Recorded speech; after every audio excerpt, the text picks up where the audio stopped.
मैं वैसे प्रश्न को लाया हूं जिससे सभी माननीय सदस्य अपने अपने क्षेत्र में उससे पीड़ित होंगे। सहारा परिवार के द्वारा पूरे झारखंड प्रदेश में अध्यक्ष महोदय हजारों करोड़ रुपया डिपॉजिट हुआ और उसके उपरांत आज स्थिति ये है जहां ठेले वाले, फुचके वाले, किसान, मजदूर मेहनत करके अपना गाड़ी कमाई, चाहे छोटा दुकानदार हो, घर घर जाके, गांव गांव जाके दुकान तक पैसा कलेक्ट किए और किसी का 8 लाख, किसी का 10 लाख, किसी का 15 लाख। अध्यक्ष महोदय, गांव से जब लोग आते हैं और मैं पूछता हूं कि आपने कितना पैसा जमा किया, तो सुन के आश्चर्य होता है कि कोई काम करने वाली जो दिहाड़ी मजदूर काम कर रहा है 4 लाख 5 लाख जमा है, रोते हैं अध्यक्ष महोदय। और मेरा आग्रह केवल आपके माध्यम से सरकार से है कि हजारों करोड़ रुपया जो जमा है उसके लिए सरकार कैसे पहल करेगी कि वो पैसा यहाँ के झारखंड के लोगों का गाड़ी कमाई जो अभी फंसा हुआ है और वहाँ अफसर चक्कर लगा। जब मैं सहारा से भी बात करता हूँ तो लाचारी व्यक्त करते हैं अध्यक्ष महोदय। तो सरकार इसमें क्या प्रयास करेगी और कैसे दिलाएगी, मैं जानना चाहता हूँ। नमस्कार, एसएमपी न्यूज झारखंड में आप सभी का स्वागत है। देखते हैं आज क्या कुछ है खबरों में खास।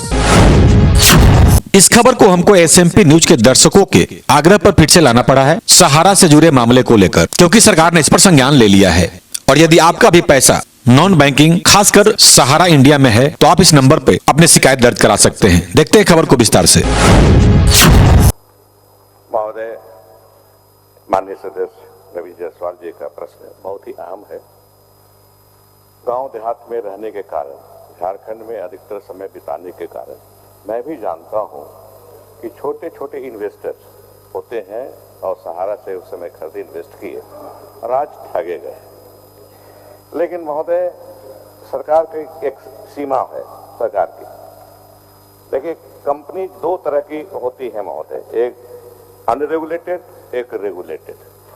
अनरेगुलेटेड कंपनी छोटी छोटी होती हैं, जैसे चिट फंड होता है, उसका कंट्रोल कर लेते हैं हम लोग। हमारे यहाँ अधिनियम भी बने हैं, नियम भी बने हैं, उसमें दिक्कत हमको नहीं है। केस करा रहे हैं चिट फंड में, जहाँ कुछ ठगे जाते हैं लोग तुरंत केस कराते हैं, कार्रवाई कराते हैं।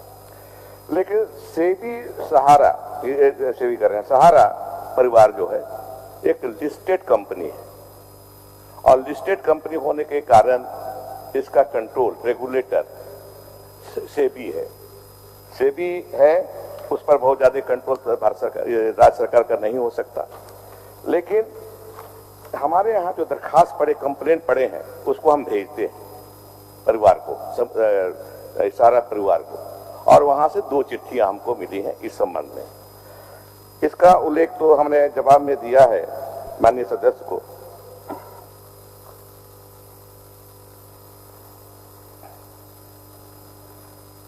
कि इनका सहारा इंडिया से प्राप्त पत्र, पहला पत्र 15/6/21 के अनुसार विगत 8 वर्षों से माननीय उच्चतम न्यायालय के द्वारा दिए गए आदेशानुसार अपने चल एवं अचल संपत्ति की बिक्री पर रोक लगाई गई थी। बाद में उच्चतम न्यायालय द्वारा बिक्री से रोक इस शर्त पर हटा दी गई कि बिक्री से प्राप्त राशि को सेबी सहारा रिफंड अकाउंट में जमा कराई जाएगी।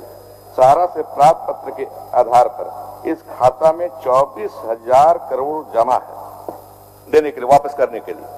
लेकिन जहां तक हमारे विभाग को, वित्त विभाग को जानकारी है, सुप्रीम कोर्ट का हियरिंग अभी नहीं हो पाया है। हियरिंग होने के बाद जब आदेश मिलेगा सेबी को तो ये फंड दिया जाएगा इन्वेस्टर्स को। एक ये है। दूसरा महोदय, एक दूसरी चिट्ठी के बारे में बताना चाहूंगा मैं। उसमें कुछ रिफंड किए गए हैं, कुछ पैसे सेबी ने कहा है, कुछ पैसे इन्वेस्टर को रिटर्न किए गए।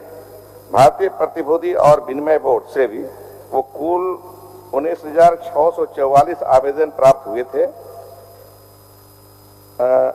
53,642 मूल बॉन्ड प्रमाण पत्रों के पासबुक से संबंधित, जिनके संबंध में मूलधन की कुल राशि 81.70 करोड़ थी। संबंधित दस्तावेजों की जांच के आधार पर और अंतिम तारीख को ध्यान में रखते हुए सेबी ने 17,526 पात्र बॉन्ड धारकों को 48,326 मूल बॉन्ड प्रमाण पत्रों पासबुक से संबंधित कुल 138.07 करोड़ रुपए की रकम रिफंड की धन वापसी उनके द्वारा कराई गई। बताई गई खाता संख्या में IFSC कोड के द्वारा संबंधित बैंक खातों में RTGS के जरिए करा चुका है। मतलब यह है कि सेकंड चिट्ठी में है कि कुछ वापस कर दिए, पहले चिट्ठी में कि 24,000 करोड़ जमा है सेबी के पास, सुप्रीम कोर्ट का आदेश होगा तो उसको दे दिया जाएगा, और दूसरे के अनुसार कहा गया है कि हम जमा कर दिए, दे दिए, सेबी ने स्वीकारा है।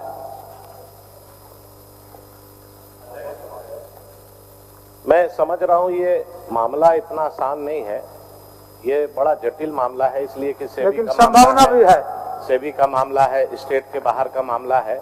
मेरा कहना सिर्फ एक ही है कि झारखंड के लगभग 3 लाख लोगों का पैसा फंसा है मंत्री जी। लगभग 2500 करोड़ रुपया लोगों की गाड़ी कमाई सहारा में फंसी है। आप झारखंड में जिस तरह से अभी यूक्रेन के मामले में आप हेल्पलाइन नंबर एक जारी किए, झारखंड के लोग कहां कहां फंसे हैं और प्रधानमंत्री जी के नेतृत्व में सारे लोग सकुशल वापसी हुए, उसी तरह झारखंड में एक हेल्पलाइन नंबर आप सरकार के स्तर से जारी करें कि आप जिनका जिनका पैसा फंसा है आप उस हेल्पलाइन नंबर में फोन करके, ताकि सरकार को डेटा उपलब्ध हो जाए कि 3 लाख लोग कौन कौन है। दूसरी बात, कितने रुपया उनका जमा है।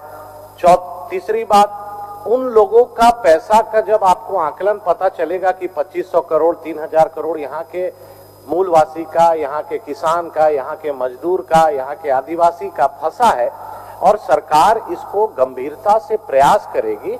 ये उच्चतम न्यायालय का मामला है, सेबी से मामला है, कोर्ट ने आदेश दिया 24,000 करोड़ उसका अचल संपत्ति को बेच करके जमा हुआ सभी, लेकिन जो राज्य एक्टिवली उस पर लगे वहां पर रिफंड ज्यादा तेजी से हो रहा है। तो मेरा सिर्फ निवेदन मंत्री जी से है कि आप इसको जनहित का मुद्दा है, कोई हटिया विधानसभा का केवल मामला नहीं है, पूरे झारखंड का मामला है।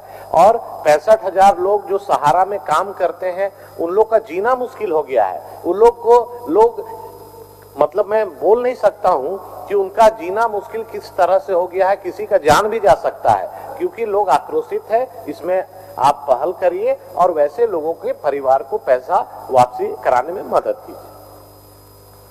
महोदय, माननीय सदस्य की भावना को मैं समझ रहा हूं। मेरे गांव में के लोग भी फंसे हुए, मेरे टोले के लोग फंसे हुए, गांव है और हमारा जहां मेरा जिस टोले में घर वहां के लोग फंसे हुए। तो व्यक्तिगत रूप से मैं चाहूंगा, सरकार की ओर से भी चाहूंगा, व्यक्तिगत रूप से चाहूंगा कि जो इन्वेस्टर्स इन्वेस्ट किए हैं उनके पैसे रिफंड हो, दिक्कत नहीं है। और दूसरी बात ये आश्वस्त करना चाहता हूं कि वित्त विभाग के हस्तक्षेप की वजह से ये दोनों चिट्ठियां जो आई हैं, एक सेबी से और एक सहारा परिवार के मालिक दो चिट्ठियां हैं, मालिक को भी लिखा गया यहाँ से, उनको भी कहा गया, उन्होंने चिट्ठियां 24,000 करोड़ जो उन्होंने लिखा कि जमा है, इसके सेबी के पास जमा है, लेकिन सुप्रीम कोर्ट का जब आदेश आएगा तब उसका रिफंड होगा। तो हम जागरूक हैं, हम सचेत हैं और अपने राज्य के नागरिकों के हित की रक्षा में सरकार बराबर तैयार है। सहारा इंडिया में लाखों लोगों का जमा पूंजी फंसा हुआ है। हर कोई परेशान है कि आखिर हमारा पैसा कैसे और कब मिलेगा। इस मुद्दे को लेकर 10 मार्च को भाजपा के विधायक नवीन जायसवाल ने बजट सत्र के दौरान विधानसभा के पटल पर रखा था। इस पर झारखंड के वित्त मंत्री रामेश्वर उरांव ने क्या कुछ कहा, हमने इस खबर को अपने फेसबुक पेज से लाइव दिखाया था विधानसभा से। लेकिन विधायक नवीन जायसवाल के सवाल के जवाब पर झारखंड के वित्त मंत्री रामेश्वर उरांव ने जारी किया हेल्पलाइन नंबर। अब नॉन बैंकिंग से जुड़े सभी मामले 112 नंबर पर फोन कर दर्ज कराया जा सकता है। आप फिर से नंबर सुन लें, 112-112। विदित हो कि आपका अपना SMP न्यूज चैनल सहारा से जुड़े मामले को इससे पहले भी दिखाया था। तो आज की खबर में बस इतना ही। बने रहे SMP न्यूज के साथ, अपना ख्याल रखें, क्योंकि आपसे हम, आप है हमारी ताकत। लेटेस्ट अपडेट के लिए हमारे फेसबुक पेज को फॉलो और लाइक जरूर करें, तो वहीं विस्तृत खबरों के लिए हमारे YouTube चैनल को सब्सक्राइब जरूर करें। आप सभी का बहुत बहुत धन्यवाद।